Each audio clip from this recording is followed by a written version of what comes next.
What's up, you guys? How's it going? Sorry, I'm gonna take these off actually. I know it's been a minute and this was actually so hard to get this video going because I was trying to do it on my laptop. I was having issues, but here we are. I'm on my phone. I'm in a new spot. Hopefully this is fine. It's actually with a couple of my books in the background, and now I actually just read on my Kindle. But anyway, all of that aside, we are reviewing Every Summer After today by Carley Fortune or Fortune. I am not 100% sure on how to pronounce her name, and I feel bad about that, but I don't. Yeah, okay, anyway, so we're gonna be reviewing this book today. And before I get right into it, I just want to say this, rating wise, I'd say this is like a 4 or 4.5. I'm kind of at the point with books now where I just naturally want to give that rating if it's a book that I can't put down. This was a book I couldn't put down, so I'm saying it's a good rating. Even though there are always things that I don't love about a book, I don't want to like criticize a book because it's like, oh, I don't know if I would have written it that way, or if I would have, like, if I don't know if I love how that character handled that situation. But like, those are the kinds of things that make a book interesting. So I'm not gonna, push down a rating because of that. And if I'm engaged enough to be wanting to read this book, then it was a good book. The author did it. They did their job. They got me. I'm good. I'm covered. I ate that shit up. It was fun.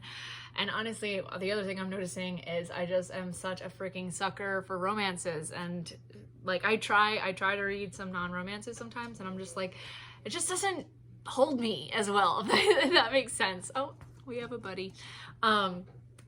Anyway, so we're going to be talking about Every Summer After. So what this book is about is, I don't know how loud you can hear him scratching his claws on the post. But anyway, so we're talking about Every Summer After. Apologize for repeating myself, but this is about the main character, Percy.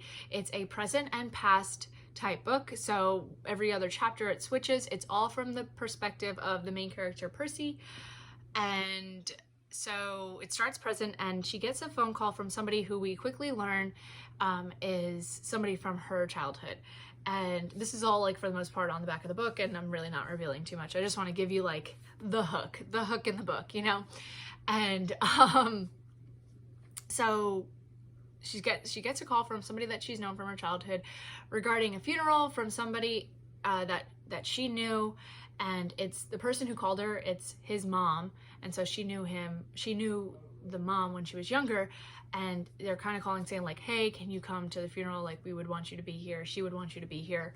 Can you come? And so she ends up going to this location of where the funeral's at, and it's this place that she used to go when she was younger. So therefore, talking about the past, the chapters from the past. So when she was younger, she used to go to this lake every summer, and while she was there, she developed these friendships with these two brothers, and one of them, it kind of turned into a romance, and you'll see where we're going here.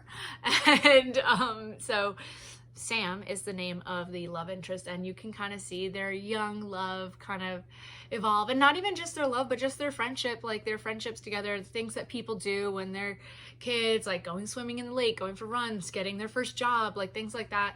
But it's not dry. It's fun. I mean, I loved it. I read it quickly. It's great, and so then, but we're also in the present, and we're seeing her clearly having not spoken to these people in a long time. I think it's supposed to be about 12 years since she's spoken to them. And, you're kind of just left with like, why? What happened? Like, what happened that kind of threw all this off, that made it so that whatever seems like could have been like this amazing love story turned into literally nothing, not talking to each other, 0%.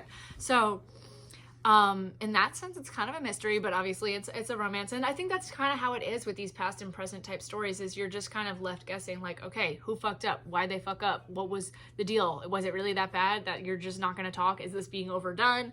Like, you're kind of like creating all these inner thoughts as a reader, trying to understand what the dealio is. And so, oh, is he coming over? And hi, buddy. And so we're kind of just in that spot in this book. And so it's kind of funny because I leave myself, he's just hanging out, I guess. I find myself thinking about it in these kind of books where I'm reading a romance, and I love like the easygoing romances, but sometimes when I read those, I'm like, oh, I want something more real. Like, it would never really be like this in real life. Like, But that's also like what's fun about those kind of books, is you kind of read them to escape. But then when I read this one, like, you kind of definitely are facing some of these real issues, like these issues of real miscommunication, like real, like, why did he or she do that? Or, oh my gosh, I'm sorry, this is actually such a distraction, but why did he or she do that? Or miscommunication, like things that as I'm reading them, I'm like, I don't know if I would forgive that. Like, maybe that's not cool.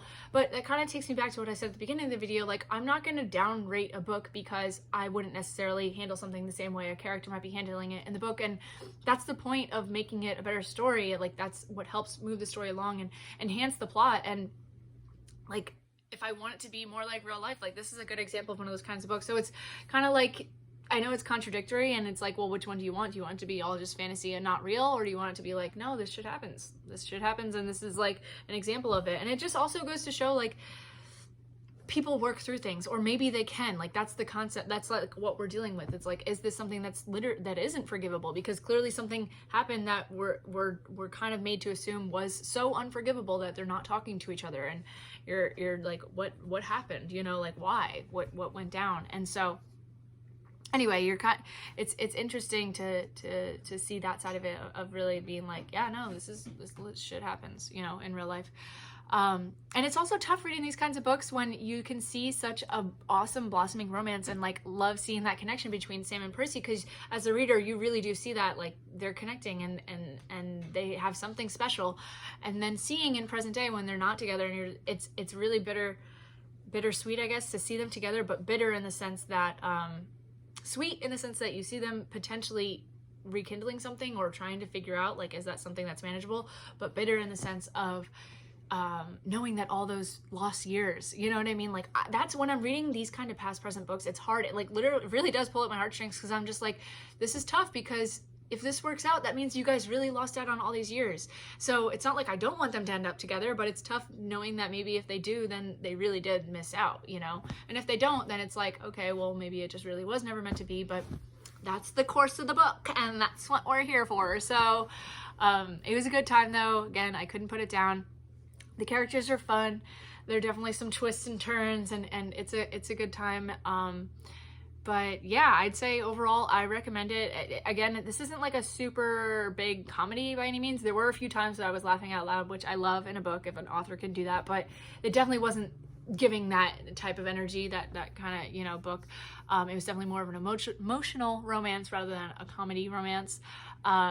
But I still had a great time, and I would recommend it. So if you read it, let me know your thoughts, or if you have any questions before you read it, to see like, oh, does it have this? Because if it does, I don't like there are certain things, actually, I just want to say this really quick. There are certain things that I don't like in a book. I do not like cancer. I'm like a big anti-cancer, and I think I've mentioned that in one of my earlier videos. And actually, it's funny enough, I think the mom, and again, this is early enough in the book, but I think the mom dies of cancer. I'm not totally sure. You find out in the first chapter. I'm not giving it away, anything big, but it wasn't even massive enough for me to not like the book over it. So by any means, like, that, it was such a small part of the book. But yeah, so just let me know if you have any questions, and I'm more than happy to be like, yeah, that happens, or it doesn't, or this kind of book doesn't have that kind of story. So sorry, that plot. But yeah, let me know. And if you have read it, I want to hear about it, and all that. So thank you for listening to me and Big Man, that's his name. And come back next time and give me your thoughts.